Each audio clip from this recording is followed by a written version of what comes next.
I have just drained down most of the system, run the hose out to the road just to get rid of most of the water. I don't need to drain the system down entirely, thankfully, just enough so that in here I can cut into these. Now I've checked this, I've taken these caps off and there's no water coming out of the flow or the return, but there is a vast amount of filth. So I will be putting some system cleaner in here.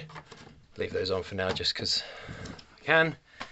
What I'm going to be doing is cutting into them, put these T's on, and then that provides this, and I've got reducers from 22 down to 15 here. I suppose I could have done 22 down to 15 and run 15mm pipe around here and it would have been a bit thinner, but I have the space and it's not, you know, it's not an issue that there is 22mm pipes all the way up to this point here. That's absolutely fine. So perfectly happy with that. I just need to cut them off and get them teed in now.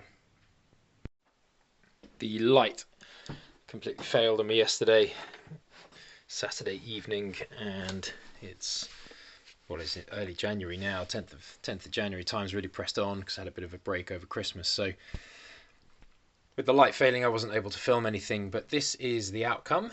This is the end. So just to give you some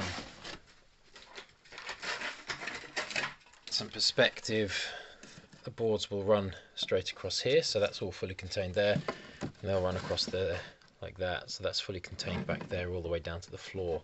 I'm going to get some clips and just hold that back in place, and also I've got some lagging with me so I can lag the pipes, the hot pipes. These are a bit bigger, this is only 15mm, so I might wrap it around and just kind of cap it over the front like that, but either way these are going to get insulated. So I'm just going to quickly do that now, and I'll probably do this hot pipe as well just because I'm here and I've got enough of this stuff, and I do actually have more of Devil's Candy floss there available to me. I also put the cold feed for the toilet, for the cistern of the toilet. What we're going for in here on this is going to be a wall hung pan, so I need to get the metal frame and then I need to build this timber frame out, position it exactly, and it will be a concealed cistern unit. So I can't actually cover this up until I've done that, but once I've got that and I can put it in place, then what I can do is I can then board over all of this and it can get plastered, and I can put the tile backer board on the floor, then I can put the tile backer board on the walls and get this place plastered and finished. This can all get plasterboarded then. As I will have mentioned either in a previous video or earlier in this video, I need to do this piece of plasterboard first, so I've got something to catch on before I can then plasterboard here where I've got a lot of space. So there's a bit of a sequence to things, but we are getting there slowly but surely, which is really nice. So I'm just going to lag and insulate these pipes now. I have put lagging and clips on all of these. All the flow pipes have got it. The return's less important, but I've put that the whole way up on the hot pipe. It goes all the way up to the loft on the flow pipe, and up this hot here for the shower. Need to do a little bit more at the top, but I've actually used it all, hence why there's none down here either. But what I have done is I've tidied this up and I've brought them forward. So obviously these are there's a stop cap there, but there's also a valve there, which I'm going to leave on, and I'll put a valve on this one, a blue one for the cold. I like being able to isolate locally rather than having to switch the whole system off, just if I want to shut that sink off. So obviously you can't really do that with a shower, but that's fine. And I will also put one on the valve there for the, actually I can't again because it's concealed. That's a concealed cistern, so can't do that there, but I can do that here. So these are speed fit. So what I can do is I'll put the plasterboard on and I'll mark up and I'll drill a hole in the plasterboard. I'll pull this off, put the plasterboard on, screw it all back, and then I can just push that in and then I can then change this end for a, you know, get an angle on it going up this way. So I have cleared all of my stuff to the side, done that lagging now as you see, and this has arrived, which is great news. This is a concealed cistern with a little push button. So I'm going to pop this open. This is a Grohe one. I really like Grohe. I think they make amazing showers and pretty much all sanitary ware. It's German, it's super efficient. So yeah, I am looking forward to using this. I know there are loads of different brands of these. Abacus do them, and you know, well, there are countless brands out there. I went with the Grohe one. As you can see, I bought it on Amazon, which is pretty cool that it's able to get delivered so quickly from Amazon. So yeah, that's what we're going to open now and have a look.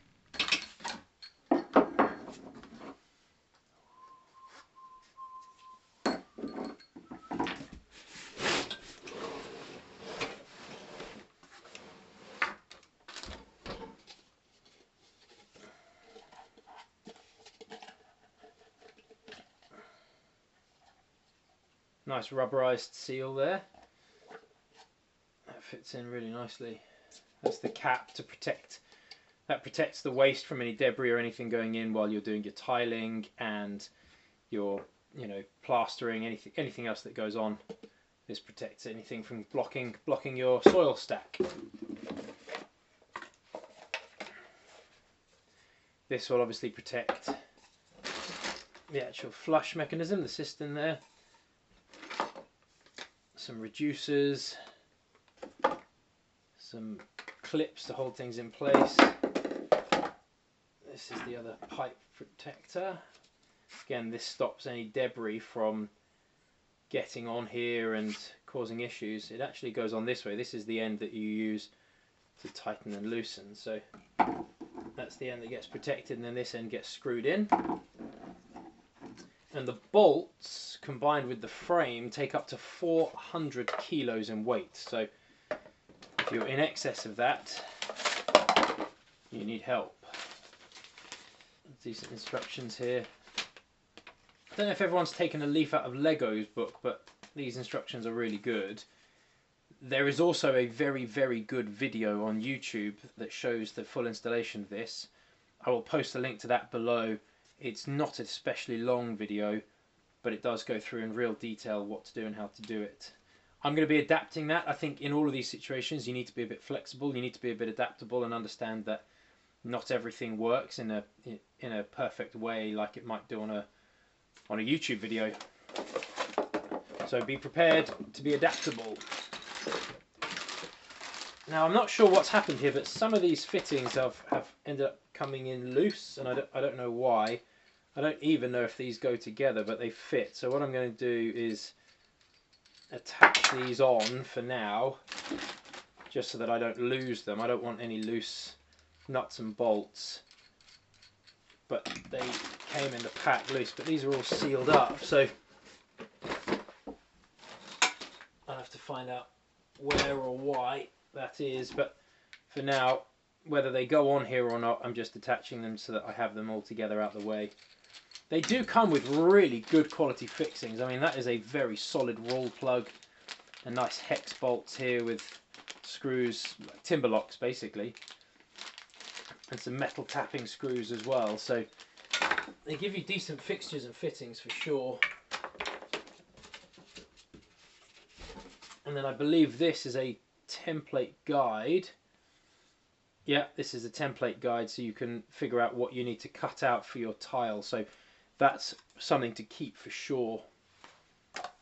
And then this is the front, this is the push plate. That's nice, isn't it?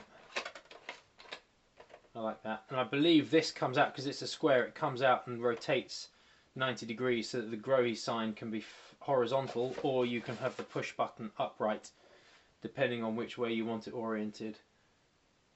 I think that looks quite nice actually, it looks quite slimline there. I'll speak to the boss, see what she wants. That's clever as well. Look, they've pre-bent the hose I think this is to fill the cistern, and it's got different adapter sizes with it. But that's good that it's pre-bent, because sometimes if you put these flexible hoses and you bend them at 90 degrees, mains pressure over time, it will wear it away. So that's really encouraging. And then this, I am delighted to see, because I couldn't see this from the videos or the pictures especially, but this unit here is insulated and covered in polystyrene, which is really good, because obviously it will be filling with cold water. Cold water in a warm bathroom condenses, and then you have moisture. So that is very encouraging to see. I don't normally do unboxings, but this is a really nifty little piece of kit. And then this seal here is really nice. Very good quality rubber seal. I think this is ABS plastic as well, so you can solvent weld it. And then you have the push buttons up here, either for a front push or a top push, depending on what you go for. I'm really happy with that. That's great. Another thing I will quickly point out, with this unit, something I was concerned about was where I put my inlet for the water, either on the left or the right. Well, it has a removable plug and you can put it on either. So in my case, I want my water inlet coming in here, so I can plug this side up with the plug provided, and that's now sorted. And this unit here is the valve that seals up, and also has the stopcock attached and things like that, I believe. That rattling around in there is part of this. So all in all, I think it's a really good unit. This isn't a sponsorship video. Grohe, if you want to be in touch, feel free. But insulated here, which is good. Adjustable feet. I'm really pleased. Very, very strong steel frame.